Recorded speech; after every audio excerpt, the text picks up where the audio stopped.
So, good morning. I want to start with a couple of stories that are out there. Predator hunters, pay attention. This is maybe where you need to be putting your attention. I think it's fairly important that you look at stories like this. You can see here you have a Florida deputy arrested for exchanging explicit messages with the 10-year-old on TikTok. So we have a 10-year-old on TikTok, an actual 10-year-old girl on TikTok. I don't know how they met. The article does not say, but here you have a definite police officer who was definitely connecting with a definite child in Texas, and he worked for the Charlotte County Sheriff's Office, which I happen to know is on the southwestern side of the state of Florida, extremely conservative side as opposed to Dade County on the other side. And I just mentioned that because it may be relevant. We keep finding over and over again that the people who are the ones who create the problems here, as opposed to many of the people on the registry, are actually notable people who are Republican. We're seeing that over and over again in articles, and of course, is anecdotal. But we keep hearing all the time that it's liberal people who are out of control, and there's people are people regardless of their political affiliation. But the ones that are out there hammering this all the time are, of course, people on the right.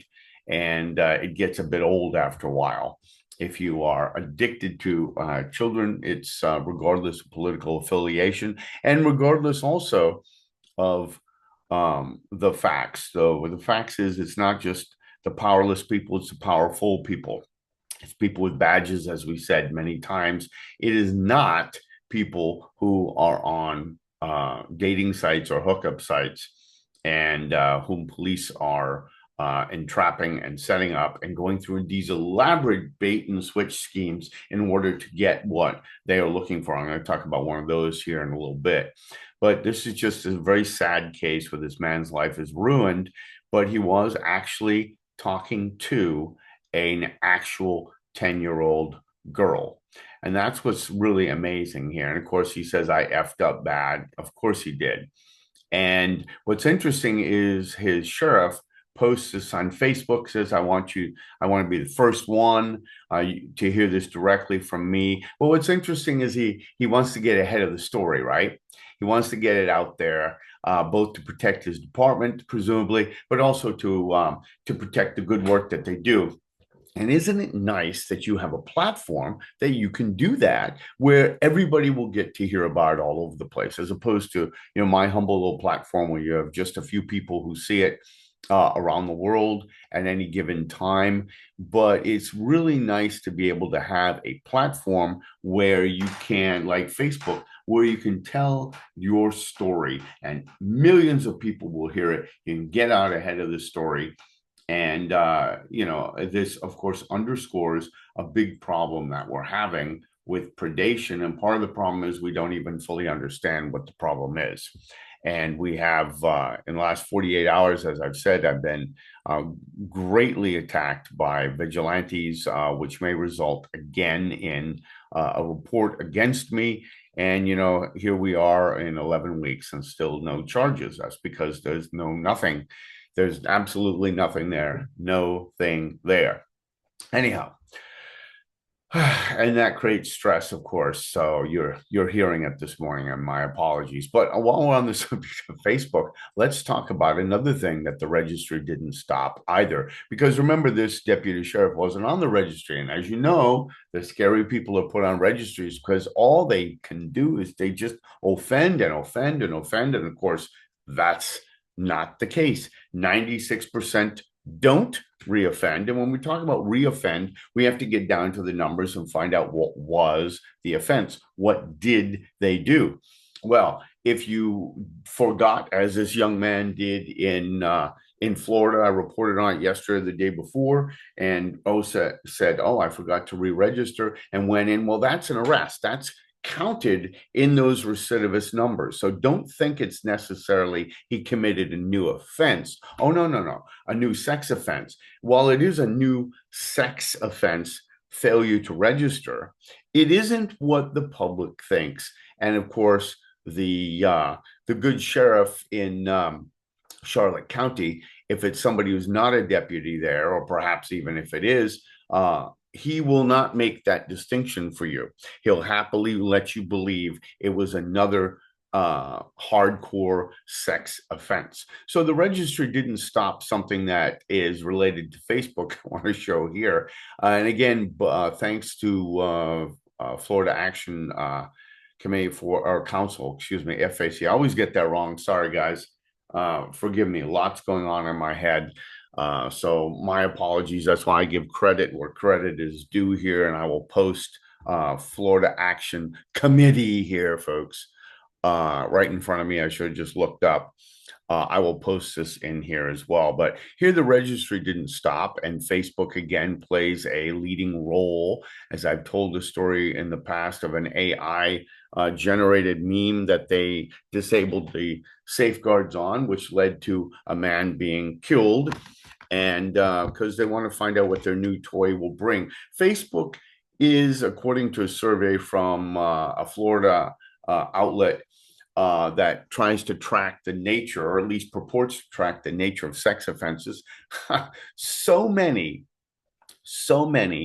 people who are on the registry use Facebook. Isn't that interesting? Meta's Facebook that made Meta famous, that made Mark Zuckerberg a billionaire. And so they wrote to Mr. Zuckerberg and they said, hey, we just want you to know this. It's difficult to get the letter. It's behind a paywall. But when you read it, it's basically, gee, we want you to know this.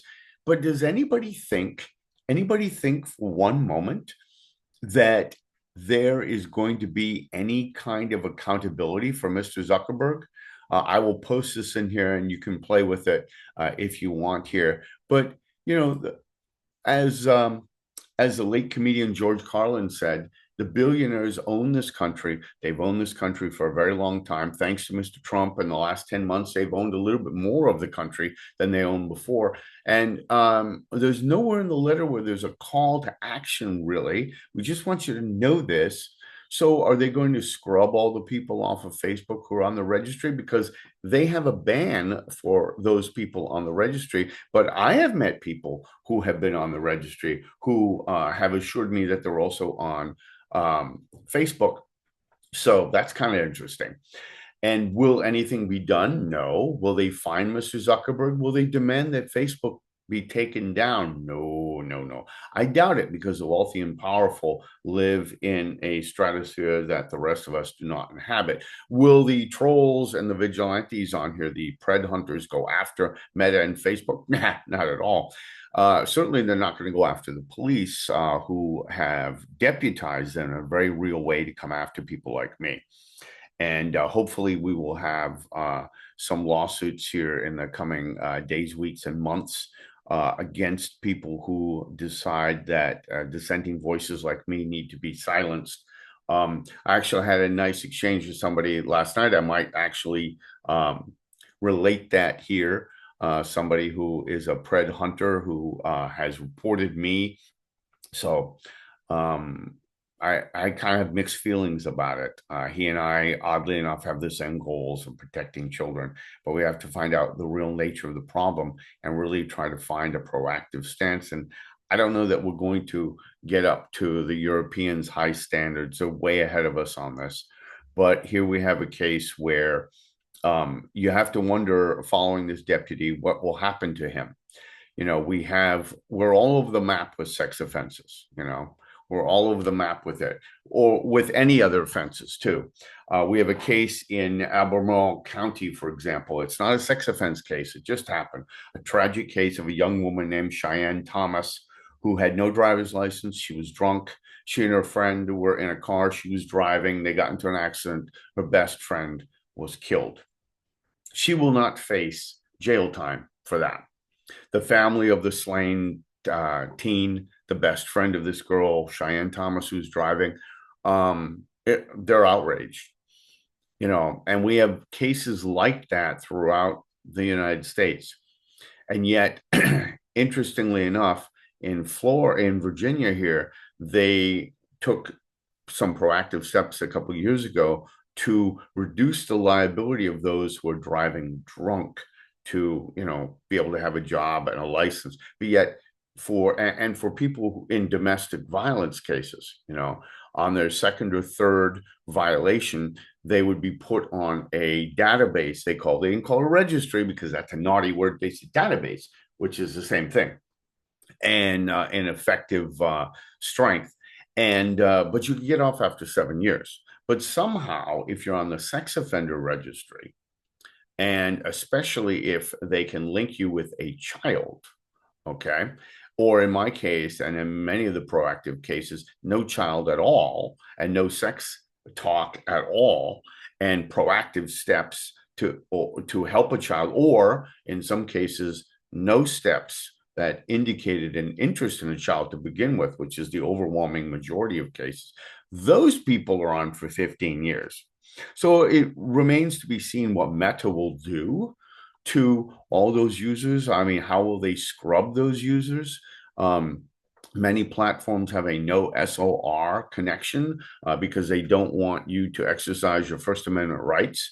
That's part of it. Of course, they do want to be proactive against people who might be using a platform to go after children. You can understand that. But many of these people are looking for a plumber, on something like Nextdoor or Angie's List or any of these, or Craigslist, or they're looking to, as the article says here, wish their cousin happy birthday. And why shouldn't they be allowed to use these if they're using these platforms appropriately? And it really goes back to the issue of how much do you want to really punish people? Maybe this Albemarle teen should have been in jail, maybe not. Maybe a little time in prison would be good. Certain other people of the same age were also nailed. Maybe they were boys. I don't know.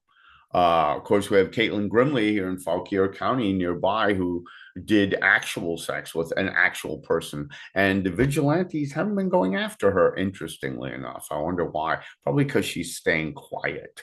Maybe that has something to do with it. Or maybe she went to Haiti where she was allegedly volunteering at an all-boys school. Okay. Sorry for the snide comments and stuff, but you have to wonder, if this is such a terrible, terrible thing, doing something like a sex offense or killing somebody, why don't we have more parity out there?